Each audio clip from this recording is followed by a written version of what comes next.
فلا اقسم بمواقع النجوم، یہ لا جب آتا ہے پہلے تو وہ مخاطب کی بات کی نفی کرنے کے لیے، نے اٹ از لائک دیٹ، یہ نفی ہے۔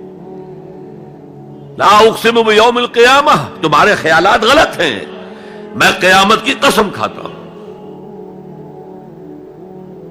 تو فرمایا فلا اقسم بمواقع النجوم، وقع یقع کے کیا معنی ہے؟ اور یہ سورت کون سی؟ واقعہ، اذا وقعت الواقعہ، وقع گر جانا، پڑ جانا، یہ ستاروں کے ڈوبنے کی جگہ ہے۔ فلا اقسم بمواقع النجوم وانہ لقسم لو تعلمون عظیم، اور اگر تم جانو تو یہ بہت بڑی قسم ہے جو ہم نے کھائی ہے۔ اس وقت کا انسان کیا سمجھتا کہ ستارے کہاں جاتے ہیں، کہاں غروب ہوتے ہیں، کہاں گرتے ہیں؟ آج ہمیں معلوم ہے۔ سورہ حامیم سجدہ میں جو کہا گیا ہے سنریہم آیاتنا فی الآفاق وفی انفسہم حتی یتبین لہم انہ الحق، ہم انہیں اپنی نشانیاں دکھائیں گے آفاق و انفس میں، یہاں تک کہ یہ بات واضح ہو جائے گی کہ قرآن حق ہے۔ آج ہمیں معلوم ہے خلا میں بلیک ہولز ہیں،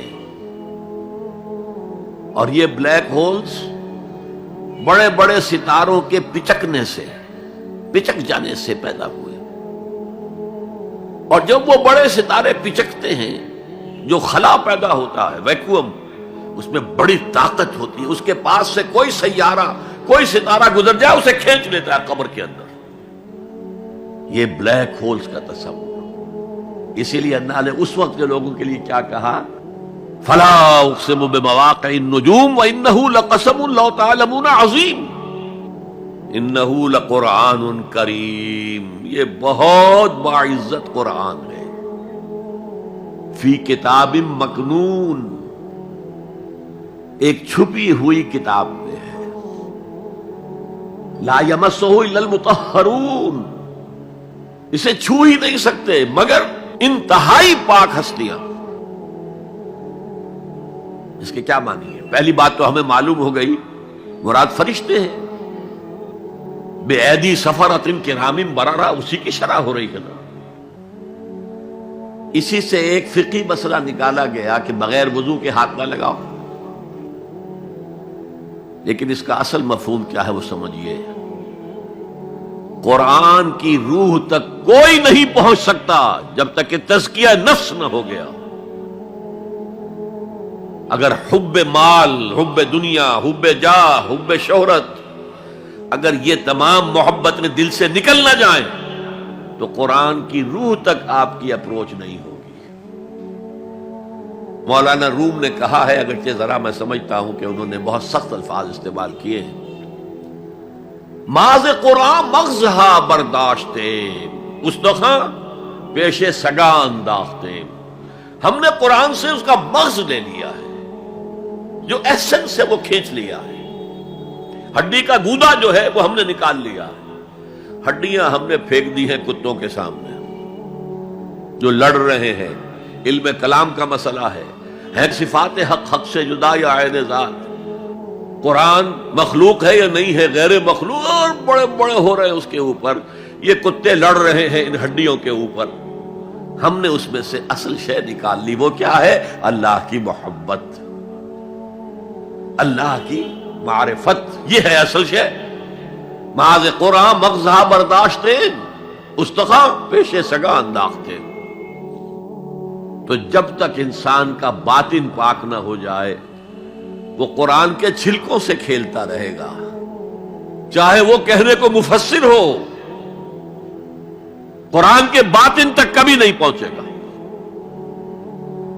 فی کتاب مکنون لا یمسہ الا المطہرون تنزیل من رب العالمین، یہ تھوڑا تھوڑا کر کے اتارا گیا ہے رب العالمین کی طرف سے۔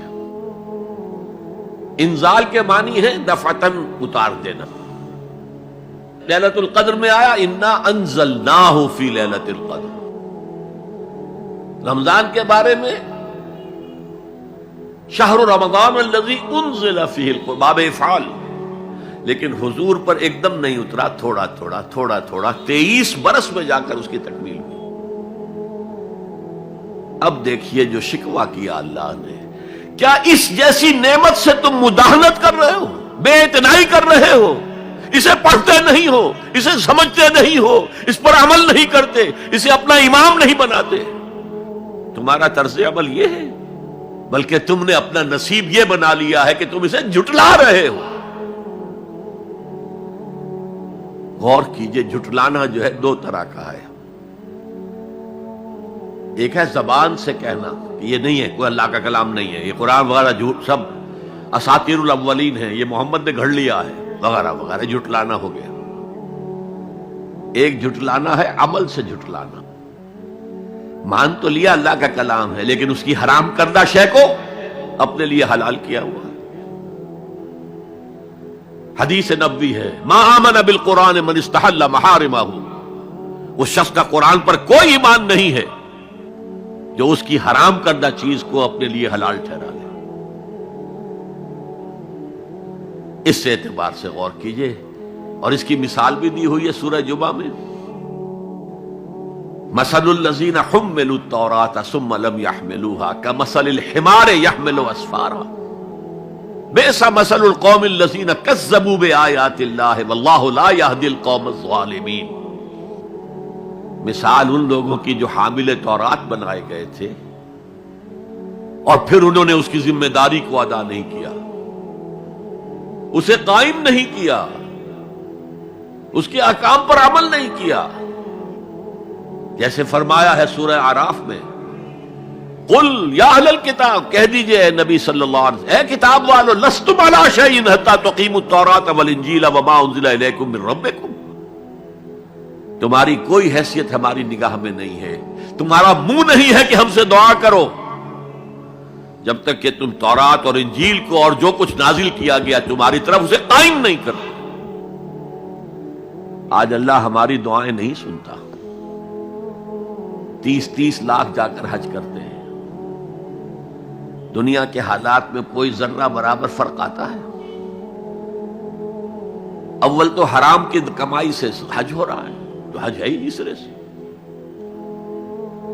جو کچھ کرتے گئے تھے سودی کاروبار وہی آ کر دوبارہ شروع کر دیا، سرکاری ملازم تو جو رشوت پہلے لے رہے تھے اس کے بعد آ کر شروع کر دیا۔ یہ کیا ہے؟ یہ تکذیب بالعمل ہے، جھٹلانا ہے۔ تم نے اپنا نصیب یہ بنا لیا ہے کہ تم قرآن کو جھٹلا رہے ہو، جیسے کہ انہوں نے جھٹلایا تھا۔ مثل الذین حملوا التوراۃ ثم لم يحملوها كمثل الحمار يحمل اسفارا، ان کی مثال ان گدھوں کی سی ہے جن پر کتابوں کا بوجھ لاد دیا گیا۔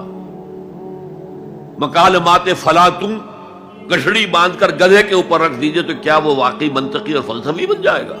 یہ مثال اللہ دے رہا ہے۔ اور یہ مثال کیوں دی گئی ہے؟ اس آئینے میں ہمیں ہماری تصویر دکھائی گئی ہے۔ تم اگر قرآن کا حق ادا نہیں کر رہے تو تمہاری مثال وہی ہے جو یہود کی تھی۔ بئس مثل القوم الذین کذبوا بآیات اللہ، بری مثال ہے اس قوم کی جس نے اللہ کی آیات کو جھٹلایا۔ تو زبان سے تو یہودیوں نے کبھی نہیں جھٹلایا تورات کو، عمل سے جھٹلایا ہے۔ یہ وہ 5 مقامات ہیں جن میں اللہ تعالیٰ نے خود اپنے کلام کی ثنا بیان کی ہے، تعریف کی ہے، اس کی عظمت کو بیان کیا۔ اب میں آپ کے سامنے ایک حدیث رکھنا چاہتا ہوں، حضور نے کیا فرمایا۔ ایک حدیث سنا چکا ہوں آپ کو، عن عثمان بن عفان رضی اللہ تعالی عنہ قال قال رسول اللہ صلی اللہ علیہ وسلم خیرکم من تعلم القرآن وعلمہ، تم میں سے بہترین لوگ وہ ہیں جو قرآن سیکھیں اور سکھائیں۔ یہ حدیث بڑی عجیب ہے، یہ ترمذی میں بھی ہے اور دارمی میں ہے، اور اس کے راوی حضرت علی ہیں رضی اللہ تعالی عنہ۔ عن علی رضی اللہ عنہ قال، حضرت علی فرماتے ہیں انی سمعت رسول اللہ صلی اللہ علیہ وسلم یقول، میں نے سنا اللہ کے رسول صلی اللہ علیہ وسلم کو یہ کہتے ہوئے، انہا ستکون فتنۃ ان قریب ایک بہت بڑا فتنہ رونما ہوگا. حضرت علی فرماتے ہیں قلت، میں نے عرض کیا مل مخرج منہا یا رسول اللہ، اے اللہ کے رسول یہ فرمائیے اس فتنے سے بچنے کا، نکلنے کا راستہ کون سا ہوگا؟ جیسے آپ بڑے بڑے حالوں میں دیکھتے ہیں ایگزٹ، عرب ممالک میں لکھا ہوتا ہے مخرج، اگر کہیں آگ لگ جائے، کہیں دھواں بڑھ جائے تو نکلو، لال جو روشنیاں ہیں ان کے اندر جو نیچے دروازے ہیں ان کی طرف جاؤ، یہ مخرج ہے جان بچانے کی. یہاں ایک لحظہ توقف کر کے ہمارا اور صحابہ کا جو فرق ہے اس کو نوٹ کر لیجئے. اگر ہم ہوتے تو کیا پوچھتے؟ حضور یہ فتنہ کب آئے گا، کدھر سے آئے گا، کیوں آئے گا، کیا ہوگا؟ یہ سارے سوالات کرتے نا، جن کا عمل سے کوئی تعلق نہیں، معلومات ہے. حضرت علی نے کچھ نہیں پوچھا، بس آپ نے فرما دیا کہ بہت بڑا فتنہ ہوگا، تو بس ہمیں یہ بتائیے کہ اس سے نکلنے کا راستہ کیا ہے. اب سنیے حضور کی زبان سے قرآن مجید کی مدح. قال کتاب اللہ، فتنوں سے بچانے والی اللہ کی کتاب ہے. فیہ نبأ ما قبلکم، اس میں تم سے پہلے جو تھے ان کی بھی خبریں ہیں. قوم نوح اور قوم عاد اور قوم ثمود اور قوم مدین اور آل فرعون اور سدوم اور عمورہ کی بستیوں کے حالات ہیں کہ نہیں؟ وَخَبَرُ مَا بَعْدَكُمْ، اس میں تمہارے بعد جو آنے والے حالات ہیں وہ بھی درج ہیں. ذرا کھدائی کر کے نکالنا پڑتا ہے ورنہ حالات موجود ہیں. ایک اوپر کی چیز ہے، سامنے کی چیز ہے، ایک ذرا اندر سے کھدائی کر کے. لیکن یہ کہ حضور فرما رہے ہیں خبر و ما بعدکم وحکم ما بینکم، اور جو بھی اختلافات تمہارے درمیان ہوں گے ان کا فیصلہ بھی اس کتاب میں موجود ہے. کاش کہ ہم اپنے مذہبی اختلافات کو رفع کرنے کے لیے قرآن کی طرف رجوع کریں جو حبل اللہ ہے. واعتصموا بحبل اللہ جميعا ولا تفرقوا. تو فرمایا کتاب اللہ فیہ نبأ ما قبلکم وخبر ما بعدکم وحکم ما بینکم هو الفصل لیس بالحزل، وہ فیصلہ کن کلام ہے، ایسے ہی یابہ گوئی نہیں ہے. یہ قرآن کی آیات ہے. انہ لقول فصل وما هو بالحزل، سورہ تاریخ کے اندر آیا، تاریخ میں هو الفصل ليس بالحزل من ترکہ من جبار قسمہ اللہ. اگر کوئی جبار شخص اپنی سرکشی میں اس قرآن کو ترک کر دے گا اللہ اسے پیس کر رکھ دے گا. وَمَنِ ابْتَغَى الْهُدَى فِي غَيْرِهِ أَضَلَّهُ اللَّهُ، اور جو کوئی ہدایت حاصل کرنا چاہے گا قرآن کے سوا کسی اور چیز سے اللہ اسے لازماً گمراہ کرے گا. کتاب ہدایت تو یہ ہے.